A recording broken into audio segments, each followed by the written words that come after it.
Kalian ingin tahu latar belakang kenapa Perang Patri bisa terjadi?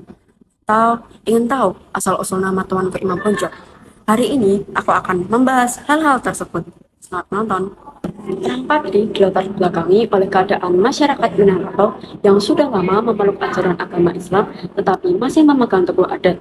Contohnya seperti minum minuman keras, berjudi, sambung ayam, padahal kegiatan-kegiatan tersebut dilarang di ajaran agama Islam. Lalu muncullah gerakan Patri yang berisi 3 haji, yaitu Haji Miskin, Haji Piobang, dan Haji Sumanik. Mereka memiliki tujuan ingin melakukan gerakan pembaharuan ajaran agama Islam di Minangkabau karena mereka kecewa melihat kondisi masyarakat Minangkabau pada waktu itu. Apalagi kalangan-kalangan bangsawan, raja-raja, mereka lebih mementingkan adat. Lalu datanglah Tuan Kunan Renceh yang memiliki tujuan yang sama dengan 3 haji. Para ulama menamai kelompok mereka dengan nama Harimau Nan Salapan. Harimau Nan Salapan datang ke kerajaan Pagaruyung dan bertemu dengan Sultan Arifin Meningsyah selaku tetua kerajaan tersebut. Mereka meminta agar kaum adat menjauhi kebiasaan yang tidak sesuai dengan ajaran agama Islam. Perundingan pun dimulai. Tetapi kaum Patri dan kaum adat sulit untuk mencapai kesepakatan bersama. Sampai-sampai pada tahun 1803 terjadi perang saudara.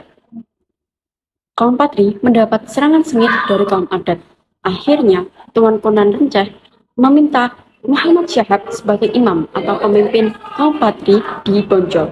Dari situlah Muhammad Syahab lebih dikenal dengan nama Tuanku Imam Bonjol. Perlawanan terus terjadi, kemenangan tetap di sisi kaum Patri. Pada tahun 1815, kaum Patri menyerang kaum adat dengan cara membakar kerajaan Pagaruyung. Sampai-sampai Sultan Arifin Meningsyah kabur untuk menyelamatkan diri. Lalu, kaum Patri menyebar ke wilayah Tapanuli Selatan untuk mengislamkan orang Batak. Tetapi, langkah mereka terhambat karena Belanda datang ke Sumatera Barat pada tahun 1819.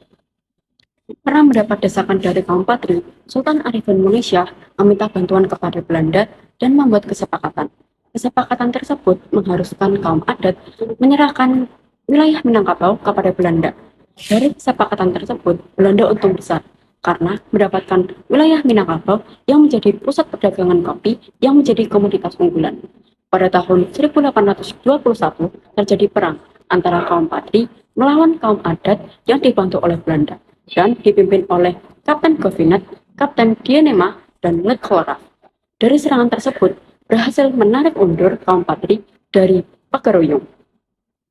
Setelahnya, pada tahun 1822, Belanda membangun benteng Fort van der Kapel, Batu Sangkar, dan Fort de Kock di Bukit Tinggi. Pada tahun 1825, Belanda melakukan gencatan senjata karena pada tahun itu juga Belanda sedang perang di Ponegoro yang dianggap lebih berbahaya.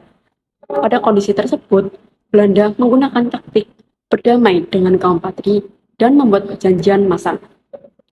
Lalu pada tahun 1830, setelah perang di Ponegoro, pasukan Belanda kembali ke Sumatera Barat. Pada tahun itu juga, Tuanku Imam Bonjol berhasil merangkul kaum adat. Kaum adat dan kaum Patri membuat kesepakatan yang bernama Plakat Puncak Pato, yang berisi adat Basandi Syarak, Syarak Basandi Kitabullah. Artinya, adat Minangkabau berlandaskan agama Islam dan agama Islam berlandaskan Al-Quran. Pada tahun 1833, kaum Patri dan kaum adat bersatu melawan Belanda. Belanda menyerang markas kaum Patri di Tanjung Alam, tapi kekuatan kaum Patri melemah, sedangkan kekuatan Belanda memuncak. Untuk menyelesaikan masalah, Van de Pos datang ke Sumatera Barat. Gubernur Jenderal Van de Pos mengeluarkan plakat panjang yang berisi, yang pertama, Belanda datang ke Sumatera Barat untuk berdagang dan menjaga keamanan. Dan yang kedua, masyarakat Minangkabau yang ikut dengan Belanda tidak diwajibkan untuk membayar pajak. Dan yang ketiga, Belanda datang untuk membangun jalan dan membangun sekolah.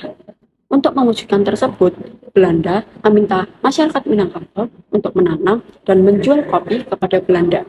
Tapi masyarakat Minangkabau tidak mau dan terus melakukan serangan. Pada 25 Oktober 1837, markas kaum Patri jatuh di tangan Belanda. Tuanku Imam Bonjol ditawan dan ditangkap ke Cianjur, lalu dipindahkan ke Ambon, dan akhirnya di Manado. Pada tahun 1845, Belanda menang sepenuhnya, dan kerajaan Pagaruyung berada di bawah kekuasaan Belanda. Raja-rajanya dijadikan bupati. Ini membuat Belanda dengan bebas memonopoli perdagangan kopi di Sumatera Barat.